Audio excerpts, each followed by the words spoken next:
What's going on, everyone? Nick or Catalyst here. Thank you so much for tuning into the video as always. Today I'd like to discuss Battlefield 5 or Battlefield V depending on how you want to interpret the leak, and more specifically I'd like to talk about what I would like to see in Battlefield 5 and a little bit of what I would not like to see in the game. Most YouTubers I imagine would make this video into two parts, but I'm going to elect to keep it all in one place for you all. I have almost 13 days played on Battlefield 1 alone, which may not be as much as some, but it is a pretty substantial amount, and I've invested a lot of time into competitive play as well. So when I say I play this game a lot and I genuinely have the franchise's best interest at heart, I mean it. I'm not like some of the other bigger YouTubers who may play the game an hour or two a week for some gameplay here and there, then don't touch it again until they need to. I play this game every day, and I want nothing more for the franchise to keep growing as it's done over the past couple of years. So, as I said, today we will be discussing what I'd like to see in Battlefield 5, as well as some of the things I would not like to return. If you enjoy the video, make sure you drop a like on it, and if you are new around here, consider subscribing for great Battlefield content. So, without further ado, let's begin. I'd like to actually start off with the negative things that I don't want to see back in Battlefield 5, so that way we can get some of the important things out of the way first, and also end the video on a happier note than if I ended it with things that I don't like. So, to start the list, I think that the sweet spot mechanic should be removed from the game entirely. Now, some of you might already disagree with me here on this point, and believe me, I know where you're coming from. Some of you forget that the most popular video on my channel is that sniping tutorial video. I used to play Scout all the time, so I understand how the mechanic works, but playing more and more of the other classes, especially in the competitive scene, and as I've progressed through the game, I have seen the other side of the coin, so to speak. I think that it's a pretty cheap mechanic that caters to the casual player, and it's especially annoying with the Martini Henry in particular, which, to be fair, is really half the reason that I hate the sweet spot mechanic. Myself as a sniper, I treated it almost as a perk, and I usually went for headshots, and if I missed and hit the body in the sweet spot range, well, that's fine and dandy. But I would like to see a return to the sniping style of Battlefield 4, and I'm not necessarily talking so much about the feel of the sniping. I'm more talking about the mechanics of it. The 2-shot kill for the body, 1-shot kill for the head, and no deviation from that, obviously with body multipliers. Having a sweet spot kind of creates a crutch in the Scout class gameplay, and I personally would like to see it removed. The second thing on the list is, and this one I'm sure that most of you would agree with me on, I think the bayonet charge should also not return to the next installment of the series, and I don't really think that I need to explain why I don't like this mechanic. Anyone that has ever gotten bayonet charge from literally touching distance, or from around a corner, or as soon as they turn down a hallway, you'd understand why it's not good for gameplay. But on another level, I think it's pretty useless. Apart from maybe getting around a piece of cover, which I would probably slide instead, the mechanic is simply there as an insta-kill panic button that should have no place in the game, in my opinion. I know that bayonets were a huge part of World War I, and therefore they do have a thematic purpose in the game, but they were not really used as much in World War II in the Western Front. Now, the Pacific Theater might be a different story. We will have to see the direction that the game goes, but I would like it if the mechanic was scrapped. Third on the list is getting rid of weapon variants, and this one I am a bit sympathetic to because World War I was definitely an interesting war with trench warfare and all that, but gameplay wise I'm sure it presented a challenge for DICE to create a game that was not only fun to play, but historically accurate as well on a certain level. And in order to do that, some weapons must have been taken out of consideration, and that's why there was such a lack of weapons in the vanilla game.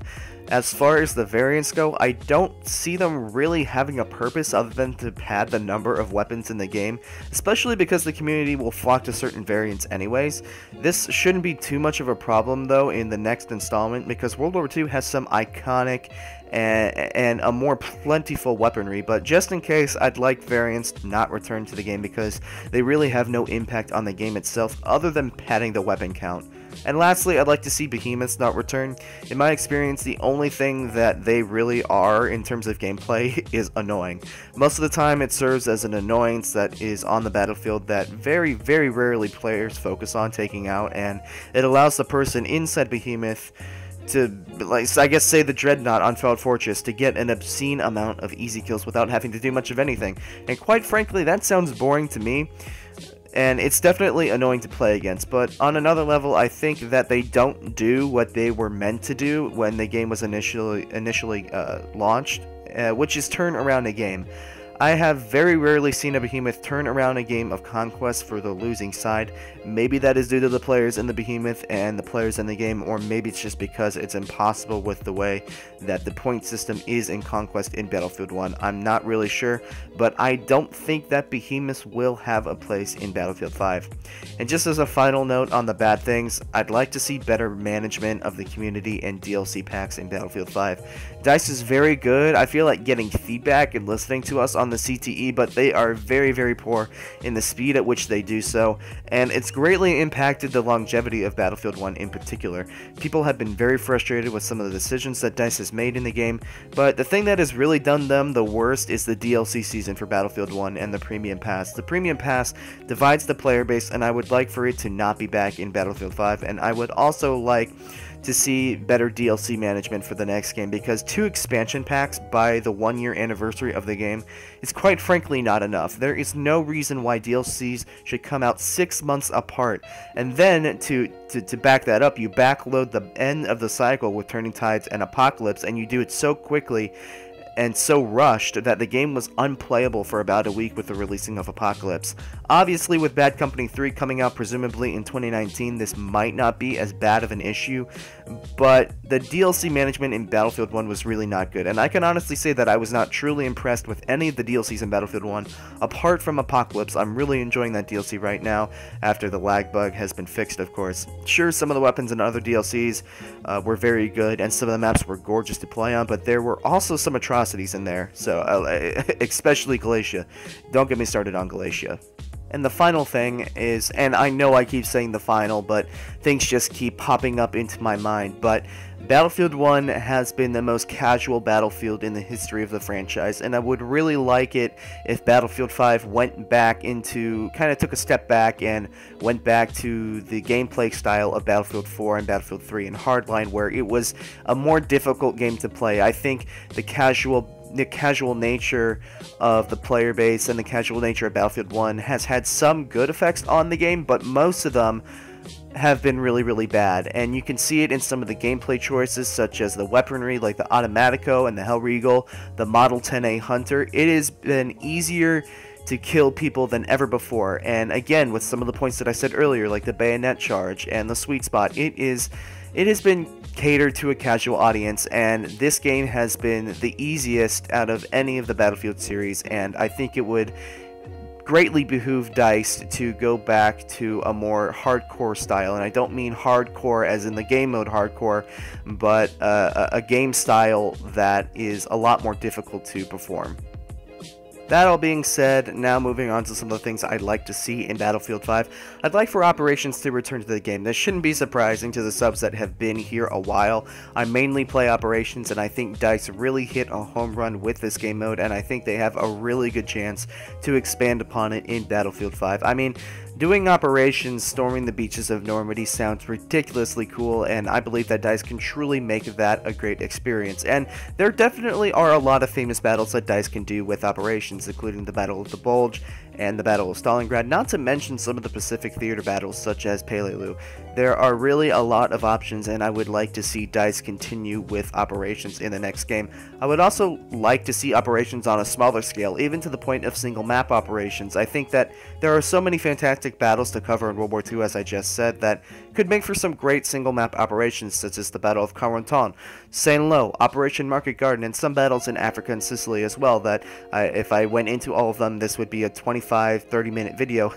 There are truly so many great options, and it would truly be a shame if DICE did not capitalize on it.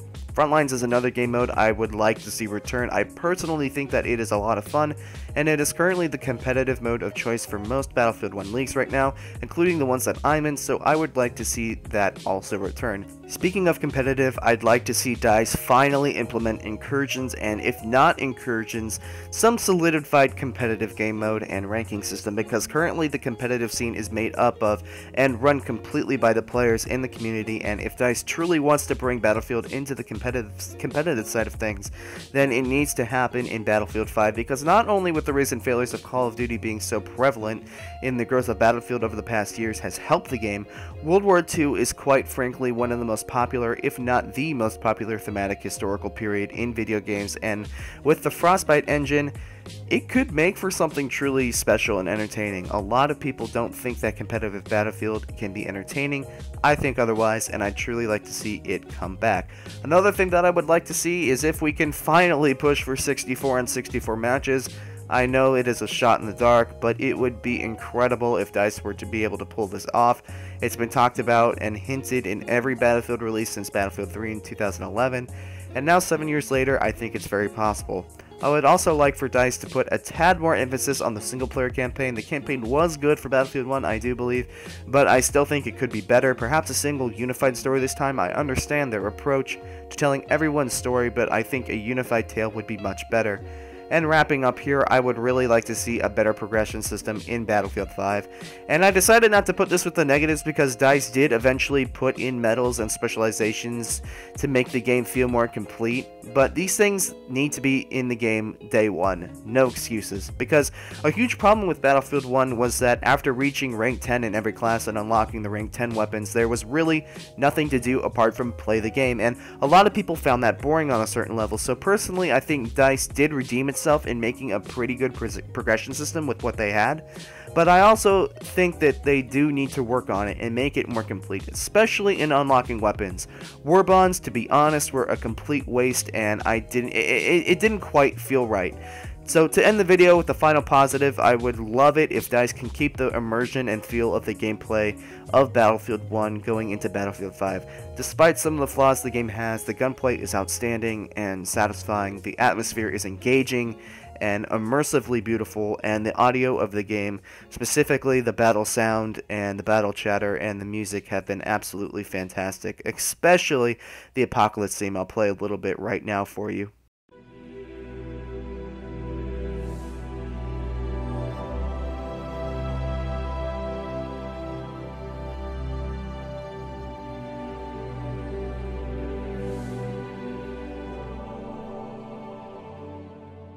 It's very beautiful, and DICE really hit a home run in that regard.